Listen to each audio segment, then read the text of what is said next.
Daily. Taste the Daily. రాజుపెండ్రి మాజీ MP Undavalli Arun Kumar కీలక వ్యాఖ్యలు చేశారు. ఏపీలో 16 నెలల కూటమి ప్రభుత్వ పాలన గతంలో చంద్రబాబు ప్రభుత్వం తరహాలోనే ఉందన్నారు. డిప్యూటీ సీఎం పవన్ కళ్యాణ్ కు ఎప్పుడు జ్ఞానోదయం అవుతుందో అప్పుడు రాష్ట్రానికి మంచి జరుగుతుందని అన్నారు. తన ఉద్దేశం పవన్ కళ్యాణ్ కూటమి నుంచి బయటకు వస్తారని కానదని ప్రతిపక్ష పాత్ర పోషిస్తున్నారని అన్నారు. పవన్ ప్రతిపక్ష పాత్ర పోషిస్తే జగన్ పరిస్థితి ఏంటో ఆలోచించుకోవాలన్నారు. జగన్ అసెంబ్లీకి వెళ్లకపోవడం చాలా తప్పు అని సూచించారు. నవంబర్ 1 సందర్భంగా ఆంధ్రప్రదేశ్ అవతరణ దినోత్సవం జరపకపోవడం దురదృష్టకరమని, చంద్రబాబు ప్రభుత్వం ఇప్పటికైనా అన్యాయంగా జరిగిన రాష్ట్ర విభజనపై సుప్రీంకోర్టులో న్యాయ పోరాటం చేయాలన్నారు. ఏం లేదంటే చంద్రబాబు నాయుడు గారి ప్రభుత్వం మీద కామెంట్ చేయవలసిన అవసరం, ఎందుకంటే ఈయన కొత్త కాదు, ఈయన చాలా కాలం సీఎంగా చేశాడు. ఈయన మన అందరికీ బాగా తెలుసు. అదే పద్ధతిలో పోతాం తప్ప ఏమీ తేడా ఏం లేదు, అదే పద్ధతిలో పోతుంది. ఈయనకున్న ఇప్పుడు పెద్ద అసెట్ ఏంటంటే పవన్ కళ్యాణ్ అన్న మనిషికి ఎప్పుడైతే జ్ఞానోదయం అవుతుందో అప్పుడు రాష్ట్రానికి మంచి జరుగుతుంది అవుతుందని నేను ఆశిస్తున్నాను.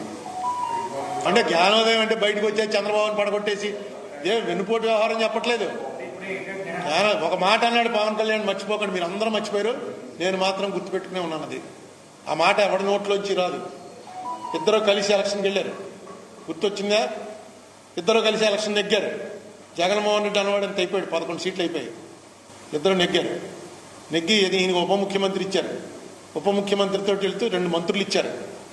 అన్నీ కలిసి కరెక్ట్గా నడుస్తున్న టైంలో పవన్ కళ్యాణ్ ఒక మాట అన్నాడు.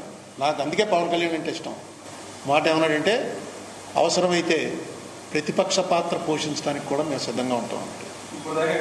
ఇప్పుడు దాకా పోషించకపోతే అసలు ఆ మాట అనవలసిన అవసరం ఏంటండి? అలాగే అది చేస్తాడు, ఇప్పుడు చేస్తాడేమో ఎవరికి తెలుసు. ఎందుకు కంగారు పడి అంటే 2వ రోజున వచ్చేస్తాడేంటి?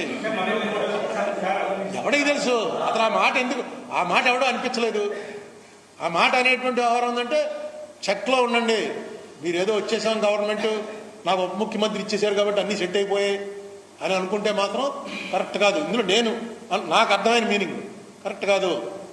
నేను అవసరమైతే ప్రతిపక్షం ఏముంది, రేపు మంత్రులు 3 రాజీనామా చేసి వచ్చి ప్రతిపక్షంలో మేము కూర్చుంటున్నాం, అతను అలాగా రావట్లేదు, మేమే కూర్చుంటాం అన్నాడు అనుకో, ఏంటి జగన్మోహన్ రెడ్డి పరిస్థితి?